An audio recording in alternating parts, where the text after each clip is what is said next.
Good morning, everybody, and welcome to episode 2 of What is the name of our show anyway? 5 Points. Oh, it's 5 Points. That's the name. You know, this is like the second episode. And hey. He's just getting, childhood actors, he's just getting started. Childhood? Yeah, I've been doing this my whole life. Oh, have you? Oh. Yes. Oh, right, the Magic Mike thing next door. No, stop it. It's not a Magic Mike thing. It's a M-A-D-M-I-K-E, Okay. Mad Mike Connected Mike. thing. No, everybody knows who you are. But we are live from the Weekend of Wheels stage here at the Diecast Supercon. This is day 2, right? Yeah, day two. It's going to be packed today. We got a lot of stuff on the schedule, lots of celebrity guests. Oh, this is going to be incredible. So what did you get to do yesterday? Oh, yesterday I did bingo. That was pretty fun. I Oh, might have my won goodness. something. It was Plinko, incredible. And then there was like spin wheel. There was like so much all There right was here. so many activities that we had here at the Diecast convention. If you guys aren't busy this weekend, you got to make a chance to come out. We're at the Ahern Hotel and Convention Center right here on Sahara and Las Vegas Boulevard. And we have the whole hotel, right? We got run of the whole place. Yes, yeah, Restaurants, in-room trading, everything. vendors, the bars, all the bars. All the bars, got yeah, them we all. have all the bars. And then there's going to be a car. Wait, can you tell me about the car show tomorrow? Tomorrow from 6 a.m. to 2 p.m., we're going to have the Mad Mike Car Show on the 5th, 6th, and 7th floors of our parking structure. Wait a minute, what? Yeah, you know, In like the parking garage? the real Tokyo Drift kind of like party. Wow. Okay, that's pretty dope. We're going to actually have that right here at the Diecast Supercon convention. Can we reenact parts of the movie, though? No drifting with that No. SRT in the parking lot. Come on. No. Yeah, there's a wide body, like General Lee replica out there. Yes. Charger. That's our buddy from West Coast Customs, Amy Boylan. She brought the General Lee out. Oh, did she? Yes. Oh, okay, Amy that's hers. is Oh, I didn't know our that. Okay. actual shop mom from way back in the day. She's done so much for Yeah, I us. seen someone at Nuclear Mines, and he said, Yes. yes, he's with her, yeah. Yep. Okay, that's Yep. cool, because they made a diecast. They made a replica diecast at Exactly. Nuclear Mines. Yeah, that's pretty cool. Exactly. So yeah, we had a lot of stuff going on yesterday, and we got a lot of stuff going on today too. A lot of great speakers are coming up today. Yep. We're just gonna have a lot of fun. Well, who's our first guest?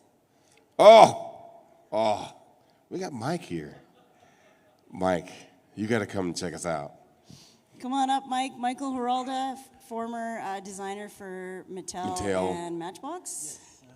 Yes, that's it. Here Thank he is. you. Let's welcome Michael. Oh, I'm glad to be here. This looks like a fun event, and this is probably the 6th year that I've been involved with these events, this one and the Weekend of Wheels. Oh, that's awesome. And I've always been invited and encouraged to design graphics for convention models, so this year should be a lot of fun. You're definitely part of the 6 House years? of Cars and the Diecast Supercon family for sure, right? Yeah. You've known him for a long time, too. Oh, Mike's art is just incredible. Mike, how did you get into this? Oh, that's a long story, huh? But, I've always loved to draw, and I've always loved music. Those have been my 2 passions. So I tried to be a, full-time musician, a professional musician, but by the time my daughter turned 1 year old, I realized that wasn't going to happen. And my wife asked me the all-important question, what do you love? And I said, well, other than music, it's art. And she goes, well, why don't you try to get a career in art? And so I did. I ended up going to a college. They taught commercial design at that time. Really? So this is before computers. And I was able to take my daughter to college with me. So she was there. Wow. Oh, wow, that's cool. So she used to tell people, I'm going to college with my dad. And it just kind of blossomed from there. I worked for a design studio that had a lot of automotive clients. And then from there, I moved to a toy company, Whammo.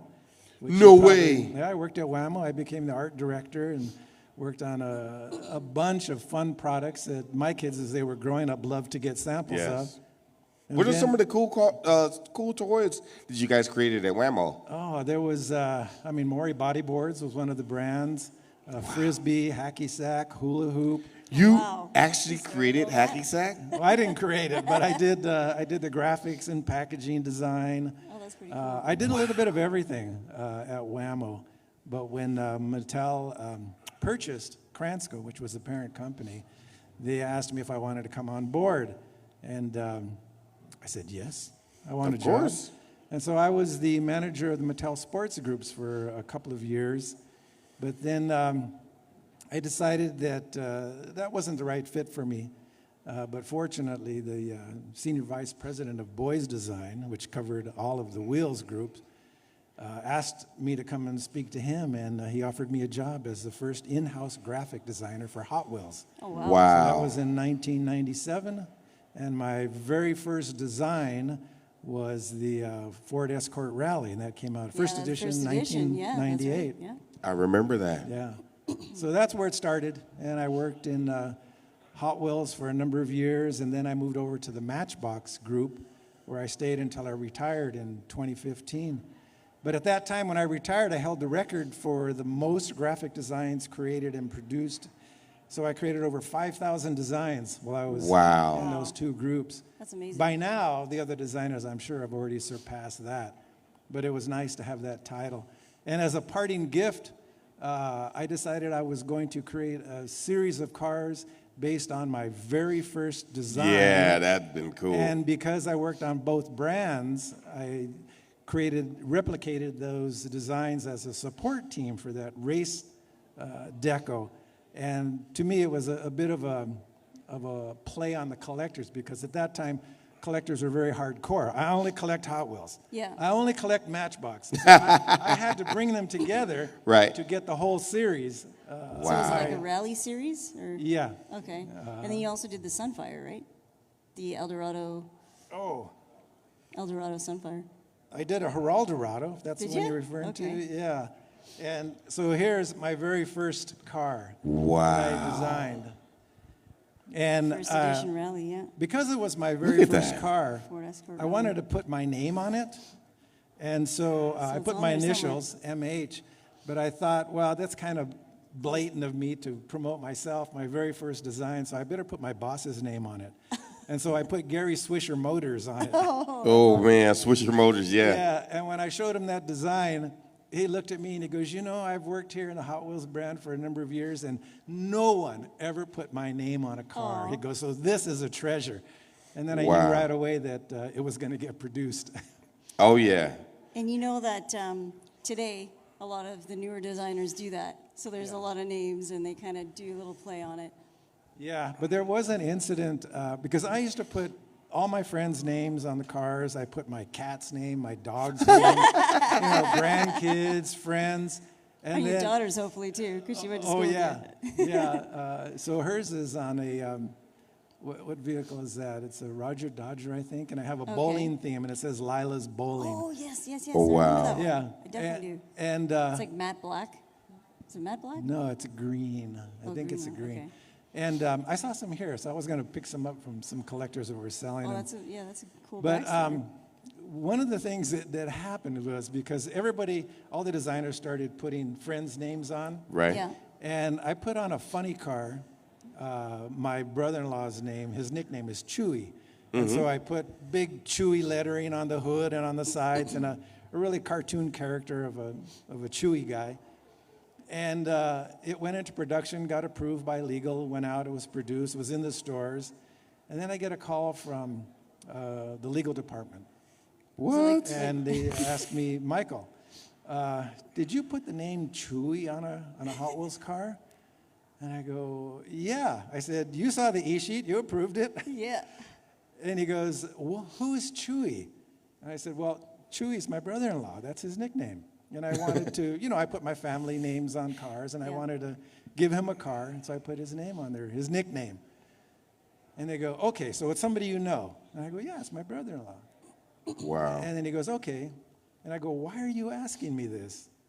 And he goes, well, we received a letter from a lawyer representing this guy who says that we used his name, Chewy, without his permission, and he wants some What? royalties Oh, for this Hot wow. Wheels design. Oh, And that's his real name. I thought it was going to be No, Quaker that's or his something. nickname. Nobody's of named course. Chewy. Everybody knows a Chewy. Yeah.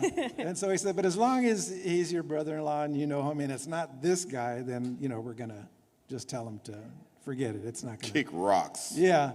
So, but then a couple of months later, an email went out to all of the Hot Wheels brand. Oh, From now on, if you're going to put a name on a car, some person's name, it can only be the name of a Mattel employee.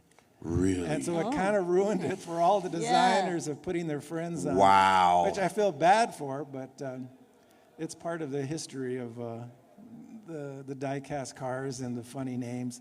But I think even today, people are starting to sneak them back in. yeah. So, okay, so really, I got another question. What was the funnest project and the worst project? Let me start with the worst projects. There are some projects that just because of time Are constraints, challenging. production schedules, you had to get something out.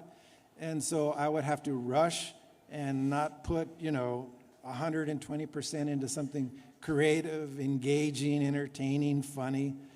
And it would just be a straight design. And sometimes when I see them at events like this and collectors' rooms, and they'll say, "Did you do this car?" And I go, "Yeah, but I don't like to tell people I did because it's not one of those that I'm real proud of." Right. Yeah. It did its job. It was out. People buy them.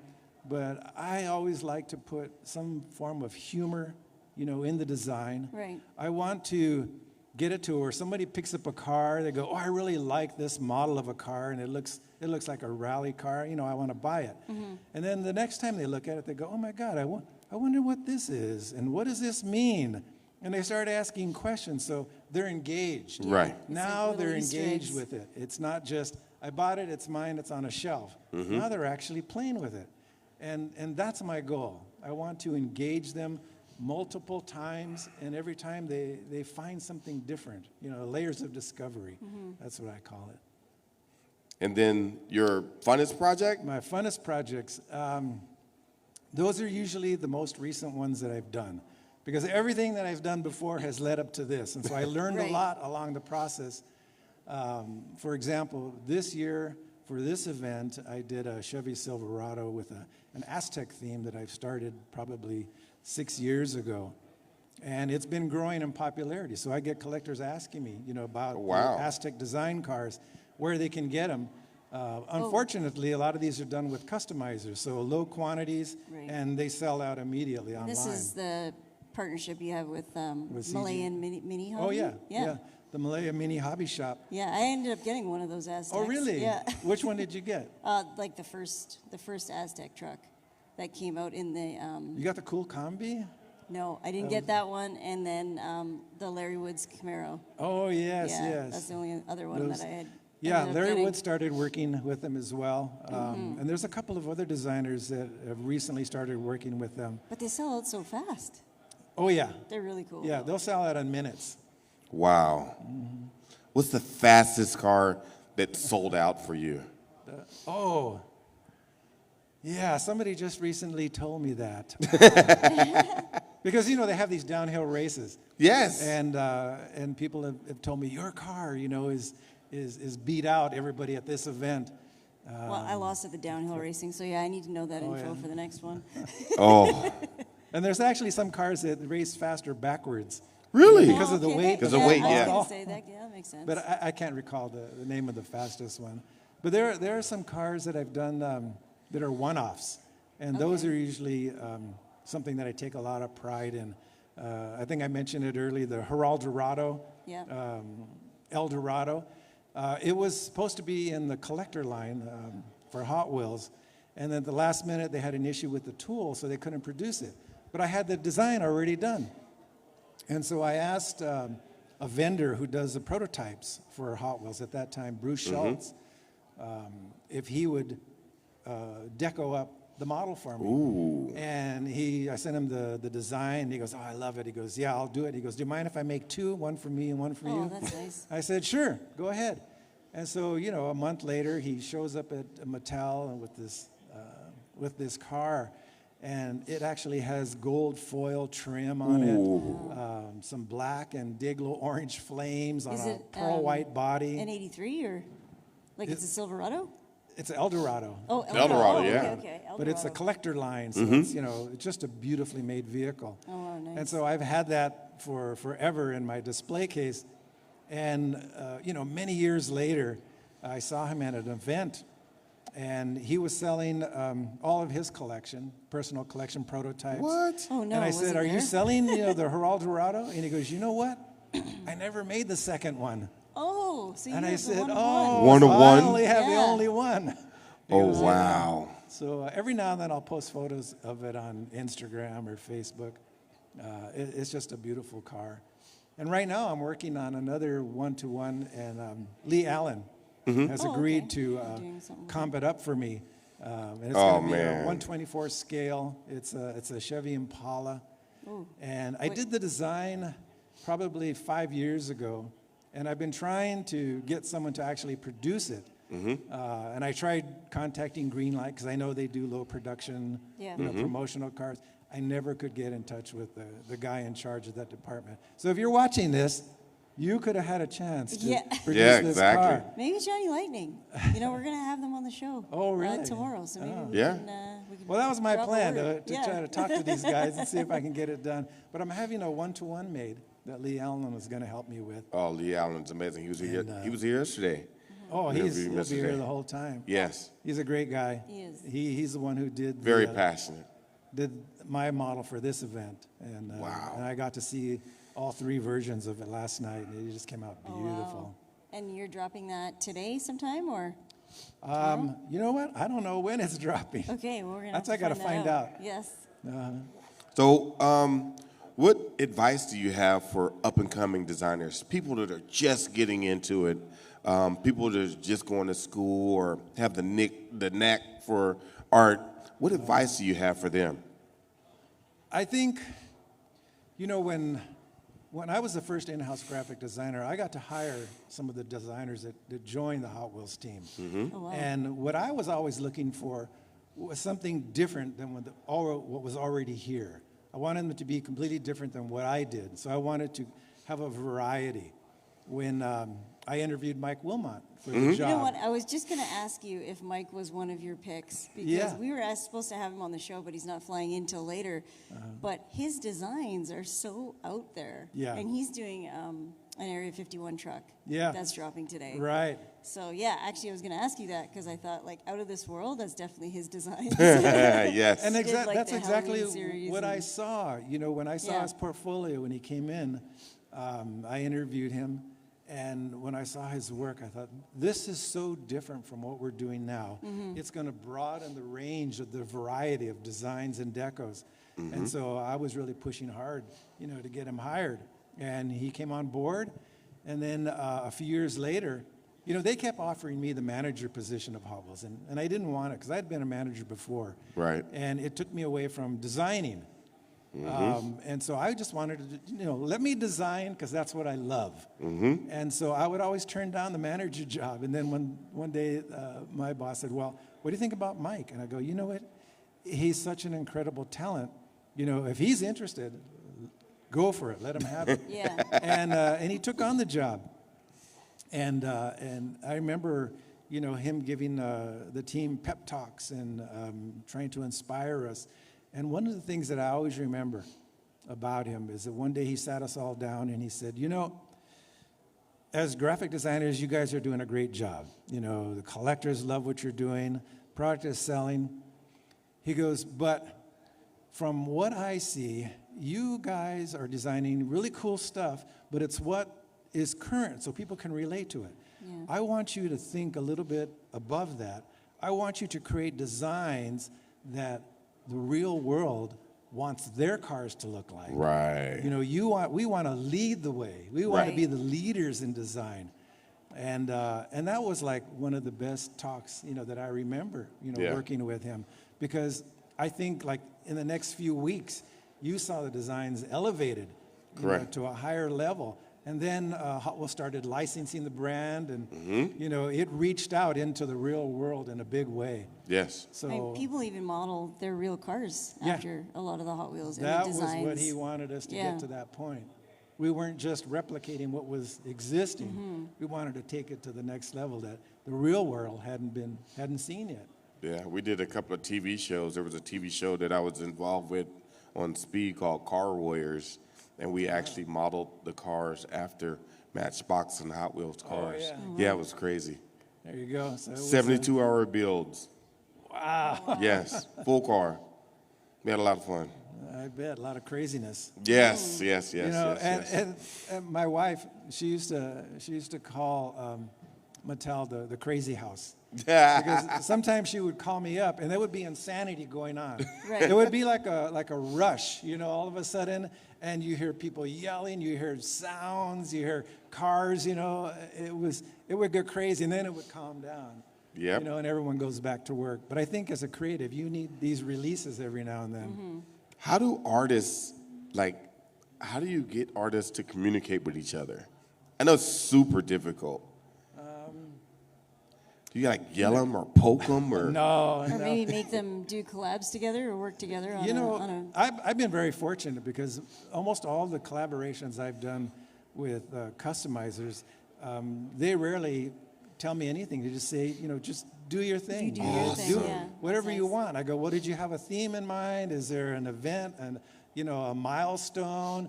You know, just do whatever you want. Just do know. you. We want your designs. The Malaya Hobby Shop group, when Yeah. they contacted me, they said, we want to get you to do 4 designs, and we're going to release 1 design every quarter. And I go, okay, that sounds good. And I go, do you have a theme? And they go, no, you. It's just you. It's just you. And I said, all right. And then he goes, you know, you're into the Aztec culture, the Mexica Aztec culture. How about you do some Aztec designs?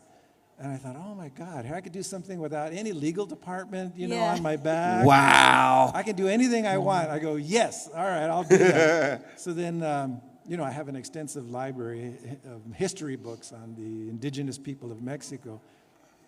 And, you know, I'm a musician, so I create instruments and I decorate them with indigenous symbols. So I have all this in my library. So I was able to pull all that stuff and then design the graphics for each of the models. You know, and as a designer for die cast, you know, your goal is to enhance the shape, the silhouette, the form of the model. Oh, yeah. You want to make it fit, you know, you don't want to just put funny words on or, you know, graphics. It has to make sense. And, you know, in that regard, people ask me, well, what's your favorite design? And I said, well, I can give you 100 favorite designs Right. that I've done, you know, but there isn't one unless it's the one I just did. Yeah.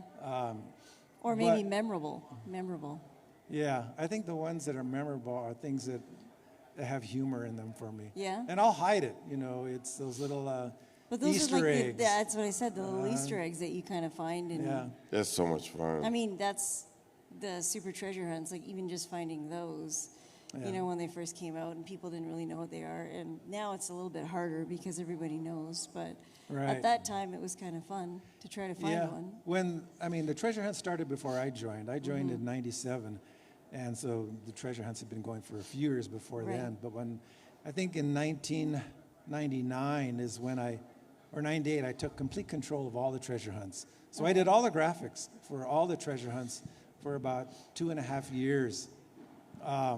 And those had the rubber tires, Yep. Yeah. two-piece Oh, yeah. wheels. Those are the you ones know, everyone wants. More deco, a lot of VUM, you know, chrome effects. And that was a lot of fun. But after about 2.5 years, the other designers that were working on the brand, you know, they'd take me aside and say, hey, you know, can I do a treasure hunt? You know, why do you Wow. always get them? And it was a seniority thing at that time. But I said, all right. And so gradually the other designers started taking on the treasure hunts. But today, you know, I don't see too many of the treasure hunts with actually the really cool wheels, you know, the 2-piece wheels. So Mattel, sorry if I'm Are those like the busting chrome your chops molds here. or? What's that? Oh no, those are not the chrome mold wheels, right? The co-molded wheels, yeah, some of them are. but I think it's taken on a different form. And I think because of the RLC club, you know, that's where they put all the effort into the really cool components of the models. So it kind of, to me, it kind of shifted into the RLC world. So for Matchbox, with the work that you did with them, what kind of things did you work on? Like I don't know, like the 5-packs, the box editions, like the box sets? I did it all. You did it all, yeah. right? And in the Matchbox team, when they moved me over, I was one of the graphic designers. Shortly after Twee joined the Matchbox design team. Twee is Mike's wife. And so she worked on Matchbox for a while. And then we eventually hired another designer. So at one point, we could have had 3 designers on Matchbox opposed to the big team at Hot Wheels. I drifted. What was the question? No, I was just saying what kind of things did you work on with Matchbox? Because the packaging is different, and I noticed your shirt. Does that say Matchbox in a different does. line? Yeah, Okay, it's that's what I Japanese, thought. In Japanese, logo. okay. Yeah, because I kind of noticed the colors and the logo style. Yep. Okay, so yeah, I just wanted to know what was your I guess favorite thing that you did there, because it is a little bit different from Hot Wheels. You know, the card art Mostly is a little bit realistic different. vehicles. Yeah. And when I joined the Matchbox team in 2004, I knew the Hot Wheels collectors. I knew them for many years. I knew what they liked, what they didn't like. So it was easy to design for them, but I didn't know the Matchbox collector. And I knew there were 2 different worlds. And so one of the first things I did, I looked online to find a Matchbox convention. And I found the one in New Mexico, in Albuquerque. Albuquerque, and yep. Jim Gallegos, Right, hosts that yeah, event. I saw him. And so I contacted him and said, look, I'm the new graphics guy for Matchbox, and I want to get to know the Matchbox collector, so I want to come out to your event. And he said, oh, that's awesome. Come out, I'll pay for everything, your hotel, transport. I said, nice. no, you can't pay for anything. It's so nice out there, too. Yeah, I said, Mattel's going to cover everything, but I just want to come out and meet the collectors and get to know them. Right. So I made a big sheet with a questionnaire with about 20 questions. Oh, nice. To give to every collector. You know, what do you like? What don't you like? What lines do you collect? And as all the collectors I met, I handed them out this form, and they completed them. They filled them out. And then after that event, I took all that information back. I made a presentation. Oh, wow. And I said, this is what the Matchbox people want. Wow. And essentially, they wanted realistic. Well, you know that year that you were saying around the 2004, they call that like the golden era or the golden age of Matchbox Right. collecting. I have a lot of that stuff, and that's the most sought after years. 2005, 2006 were really the golden years. And in 2006, Matchbox was the fastest growing brand at Mattel. So Speaking of faster than ever's. Faster than ever is Hot Wheels, but you guys had what was the Matchbox version of Faster Than Ever? that's Super It was called Fast. Super Fast, right? Super Ah, Fast. yeah, I remember So they that. had those lines, and that was more of a premium. Right.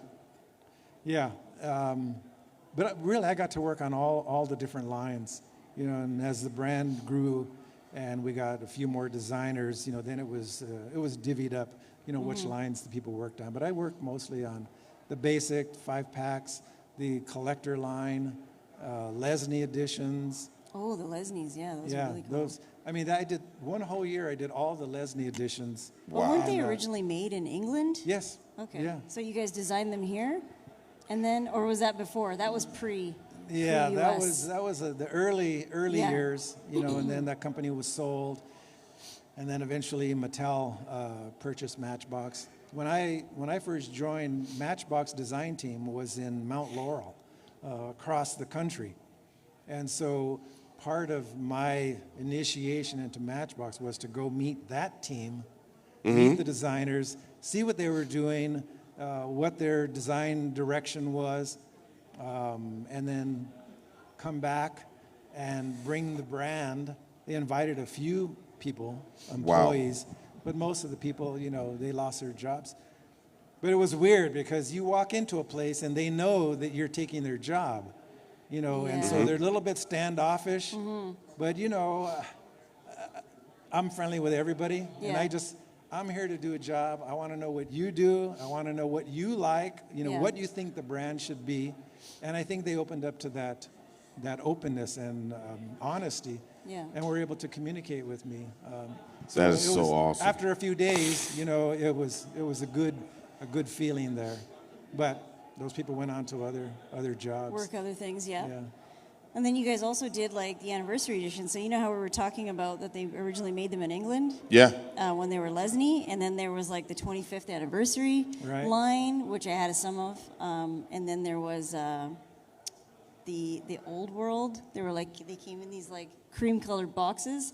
They were called Matchbox Collectibles, and then they were Yes. like a bigger style. I can't remember what those were called. So you've been collecting for a while. I have a lot of different stuff. Matchbox was a little bit harder for me to get into, and then when I did, it's a different world. Wow, They were good. made a little bit different, and obviously the stuff that was made, you know, in England is Yeah. totally different craftsmanship. But there's just so many brands. There's so much. many There's, different like, brands. Corgi. There's and, so much art. Yes, exactly. Yeah. And I think, you know, I know when I first started talking to collectors, and this was back in the late 90s, just trying to get to understand them and what they collected. And I would ask them, you know, how many cars do you have in your collection? And the average, this is the average, was 2,000. Yeah. Yeah. So I was then there there's 1,500 guys to with, 2,000, you know, yes. Yeah. 10,000. Yes. There's guys that just starting out, but the average was 2,000.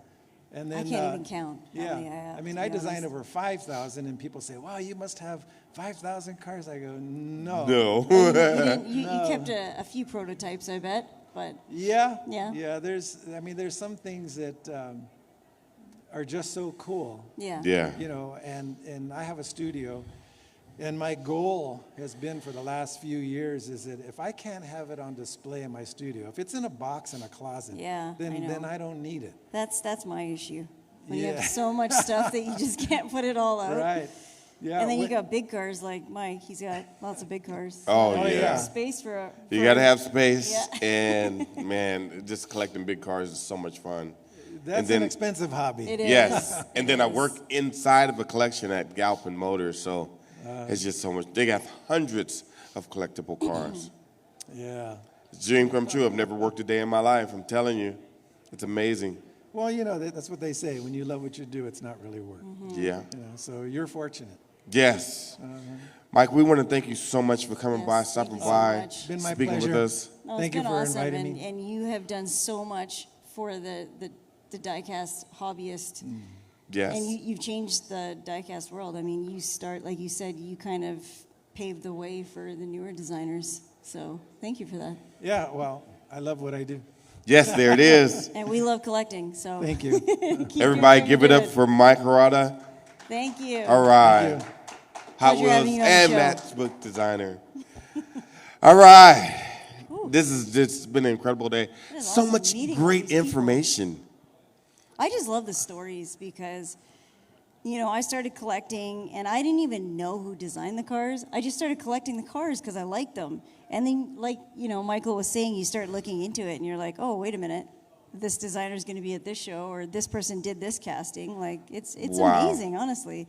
And to be on a show like the Diecast Supercon that invites all these designers and you get to see them, like Right. the person that actually put pen to paper. To make Exactly. that.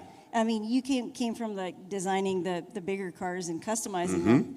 But it So all that- started right here Yeah, at it did. Diecast. It did. Started in It the definitely did. sandbox. Yeah. Yeah, it was incredible. So who do you got up next for us? This guy that's coming up next, I don't know Is his name how Jim? to describe him. He's bigger than life. Okay. He is the king of Hollywood Celebrity Kustoms. Celebrity Kustoms. Yeah. It's just the amazing thing the stories that this guy's going to tell you, they're going to be out of this world. Okay. And the places that he's I'm ready. traveled, oh man. From Yeah, actually- Istanbul to China to Oh, wow. Japan, he's been all over the world. Everybody, give it up for John DiAgostino from Celebrity Kustoms. There he is. Welcome. Hey, Nice to thanks see for you. that nice gesture. But you know what? I've always looked up to you. Man. I was in Russia. I was in Iceland. What came up? Pimp Told my you. ride. Yeah, It's been all there over the you world. go. Well, thanks for being on the show. And I Oh, met you last year. At it's the great to be Vegas here. Supercon, Thanks so- for having me on the Yeah, show. no worries. So, I met you last year. You were doing some signings. I saw some of your designs. You have Celebrity Kustoms. Tell us a little bit about your career and maybe what started it. Well, actually, back in 67, when I had my first car, 56 Chevy, I started showing that car. I made it into a mild custom. Okay. I started putting in car shows, and then from then on, I started rolling and rolling and rolling. I've been in well over 1,000 car shows, little over 400 international shows out of that. So you started off by just customizing your own car. Yeah. And doing all the body work and everything yourself? No, Okay. I subbed it out. Actually, a guy named Frank DeRosa Sr. Built that car for me, molded it, painted it Royal Triton purple and white. And like I said, I showed that. But what really got me going is I used to read all the magazines, Barris, Winfield, Starbird, Joe Balon. Those are the guys that got me going. But really, I used to have a lot of the Italian guys, 4 or 5 of them that had the big money in Pittsburgh. They used to drive these Winfield and Barris and Balon cars right by my dad's house back in like 1964, 65. Okay. So I used to see these fancy cars going by, and I knew that when I turned 16, I'm going to start and build my car. Yeah, okay, that's awesome.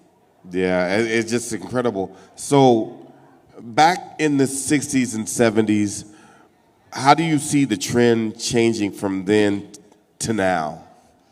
Well, I always say custom with the K is traditional, custom with the C is contemporary. You're seeing a lot of contemporary cars, 20-inch wheels, 22-inch wheels, totally redesigned like a newer look. I'm more of an old school guy. I'm a traditional. I'm an Appleton type guy. Spotlights, airbags, candy paint, pearl paint, metal flake, tuck and roll. And I give an award around the world, the Crystal Award, and I've been giving it out for years in many, many countries. And I always try to find a traditional custom to give it to. But if there's not one there, I have to go to a contemporary. Wow. So, which country, this is going to be a hard one, which country do you see the best custom cars coming out of? That's a tough one. There's many countries, but when it comes to custom cars, not classics, I would say Finland leads the pack. Finland leads the pack when it comes to custom cars. But without a doubt, Custom Motor Show in Sweden, which I'll be there on Easter with one of my cars, that is, when it comes to customs, hot rods, classics, unbelievable.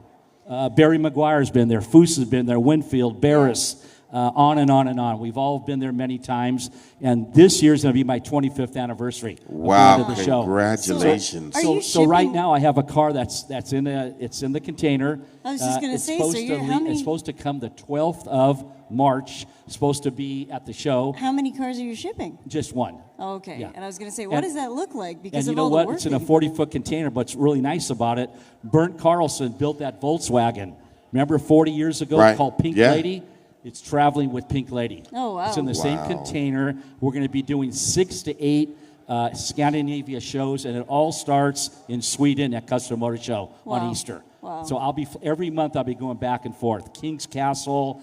There's a big show on an island. First annual show. It's supposed to be unbelievable. Completely sold out. That's June 1st to the 4th. But then April 7th to the 11th is the big Sweden show that I'm looking forward to. How do you keep track of all these shows? It's all in my head. It's all in my head. But you're on the best show right now, though, right? Singing? I'm with said Mad he's on Mike, the- baby. he's on- I'm with Mad Mike. Hey, I'll take a second anytime to you, baby. we do this together, Forget about baby. me, John. Well, you too. Okay, I'll take a third. First, second, third. Oh, We do this together. It's just amazing. I mean, what's it? The Heralda car that you did? Which one? The one that Bo has one, and then you have the other one. Oh, you talk about the Heralda. Heralda. Oh, yeah. Yes. Yeah, that's a great story. Me and a partner of mine out of Washington, about 4 or 5 years ago, I really wanted to buy the Heralda, the original. Yeah. But I talked to Jim McNeil probably 3, 4 years ago, 5 years ago, and he wanted $1 million plus for it. So What? I couldn't afford that. wow. So I told my partner, you know what? Let's build a third one. But let's make it the same look, but let's pearl the paint. Right. Let's pearlize the whole paint, but make it exactly like the Heralda. Then I thought about it. Amazing. I said, you know what? I don't think that's going to make it because Jack Walker in 1985 built the clone, and he did a fabulous job on that car. Right. So I talked to Jack at the KKOA show in Salina, Kansas. I said, Jack, I want to buy that car. And he says, well, I don't know, John. I've had it since 85. Then he called me about a week later. He says, if I sell that car, you're the only person I will sell it to. I don't care if I Wow. get $500,000 to somebody else. So you used that one then? Yeah, because he said, you'll show it around the world. Of where course. I'm too old to do it, and you can do it. So I bought the car, me and my partner. We showed it, Portland. You we didn't went have to the to Grand repaint it or National. anything? It was just And perfect then the we way it sold was? it to Jerry Logan. You know Jerry Copper Caddy Logan? Oh, yeah. He just bought it about maybe a year and a half ago. So I had it for about three and a half years. This is just amazing. What a car. That was a great car. There's an amazing vehicle. I mean, all the collectors are out there. What do you see in the horizon for customizers? Like, Gene's getting up there in age. Who do you guys have coming to as your, what do you call it? Predecessors? Your predecessors, Yeah. yes. Well, there's, the next generation, the guys in their, say, 40s, 50s, even into the early 60s, is guys like Daryl Hollenbeck, Lucky Seven, Marcos Garcia, John Aiello. Those are the guys that are really gonna set the trends and keep things going for many years. Well, Yeah. let me ask you this. Here's the flip side. Who is your inspiration? I probably have to Or say who'd you look up to? the old customizers. Yeah. Like Barris, Winfield, big time. Oh, yeah, Barris. Those were, to me, very tasteful, especially Winfield, very tasteful when he did his designs and Yes. built his cars. When you go to Balon, I liked his cars too, but they were over the edge. Mm-hmm. They were wild, really different, but he set his trends. But then there's Larry Watson when it comes to paint. Oh, come yeah. on. He was awesome. And then Starbird with all the bubble tops. Who's going to beat him? Yep. He is definitely the king of the bubble tops. And just being Bill involved. Hines. I remember Yeah, Uncle Bill Hines, Bill. yep. I love that guy. Just being involved, we did a couple of restorations at Galpin. We did doing the bubble tops. What was the one that we just did? Orbitron. Yeah, just being involved in those vehicles. It's just amazing the creativity that those guys had to create things like that. I'm really, really happy that Bo bought that Hirahara. He is Oh, the yeah. only guy, and I was on stage, and I was talking to the owner, Jim McNeil's son. Yeah, uh-huh. And I knew kind of who bought the car, but he wouldn't even tell me on stage. He says, I got a feeling who bought the car, and I said, so do I. But he wouldn't say nothing. So he kept it quiet. He says, I got to wait till Meekum makes the initial, Right. Announcement, the whole yeah. bit. So anyway, I knew he had it. And I Yeah. knew the car was going to go for $1.5 million, $2.5 million, because I was with a fellow from Sam Pack out of Texas that bought the Hero. He owned the Hero, not the Hero, the Gable Packard of Yeah. mine. He bought it from Ron Pratt, from me to Ron Pratt Yeah. to him. I was with his guy that buys all his cars. So I went on stage with him. Wow. And I told him, I want to buy this Hirahara, but I got about $500,000 to come up with. I'm short about 400. I want to go to about 900 grand. So These what happened, guys. he called Sam up and basically says, hey, Johnny D's got some money to do this, but he doesn't have the full amount. He's going to probably bid at about 900,000. He says, go for it. In other words, I would have probably gave him my Rita Packard, the one that's on the way to Sweden. Right. And I would have probably gave him that. I would have had the Hirahara. But I knew I wasn't going to get it. It was kind of a bid that wasn't going to happen. Yeah. Yeah. And I swear, I'm so glad that Bo's got that car. Yes. Without and it's a in doubt. a great place over there with at Dave at the Galpin Speed Shop. He does a great job restoring all those vehicles over there. Man. Wow. This is all a history. I mean, know. we went from die-cast to real. Diecast designers, and then, Oh, designing man, and this Wait is- to see the customizing new Gable cars. too. It's painted right now. They're gonna Really? put it together. It's a 41 Cadillac instead of a 41 Packard. And it's a Carson top, real traditional. Like I said, the car's painted. Oz Customs in Orville is Yep. building the car for me. And it's going to be spectacular. We were supposed to open up a Grand National. We fell behind on it. So he says we're going to have it ready for Sacramento the end of April. So that's the new Gable 241 Cadillac. You're Wow. gonna love it. Engines, undercarriage, all done. Wow. Put some This mirrors is- under there. This is just incredible. It I mean, is. It an is. incredible Amazing. day. I want to, thank John for coming out. Yes, and thank you so much. It's great to be here, and I'm telling you, and both of you, number one, number two, and down the line. See you later, everybody. We're gonna have a good time here. Yes. All right, Oh, for sure. everybody, give it up for John D'Agostino, Celebrity Kustoms. Thank you Thanks for being on the show. very much. It's an honor. Thank you. You got it. Ooh, ring, ring. Thank you. Wow, you were right. Holy, with the stories and the I'm countries telling you. and- Knew that was going to be a fun one. Oh, it's just incredible. But he has The- so much to say. It's like and you the just wanna listen to history it and the all. knowledge of these guys is just, I mean, I don't know how to explain it. But we got a It's a lot of lot. cool stuff coming up Yeah, today. Oh my We got God. just Some more events, some more Yes. prizes to win. Oh, Yes. there's an exclusive party tonight. Yes. Neverland's putting Neverland's it on. having a party. Yes, Apparently, it's like a special invite only. So yes. you might want to go to the booth and check it out, and maybe drop the hint that Jovita said there's a special party on tonight. Oh yeah, And you and got to get into this one because you missed the elite VIP. they party. got NFTs for this one. They do it on your phone. Wait, did you get one? I just got one today, this Hey. morning. And it's super easy. Yes, and I think coming up we're gonna have Johnny Lightning in the house. My buddy yeah, Tony. Round two. Yeah. Yeah, That's round right. two. That's Man, tomorrow we're gonna morning. have a blast. I'm just in awe. You I know don't what? know how to take all this. Yesterday, after the show, I was so tired. I was laying in bed, and I'm just from walking the show. Right. Walking the show, seeing all the vendors, everything to buy, and I did buy. Yeah, And then oh, there's lots man. of in-room trading. I think that's super fun. Yes, Did you buy anything? Or not you yet. got too many cars?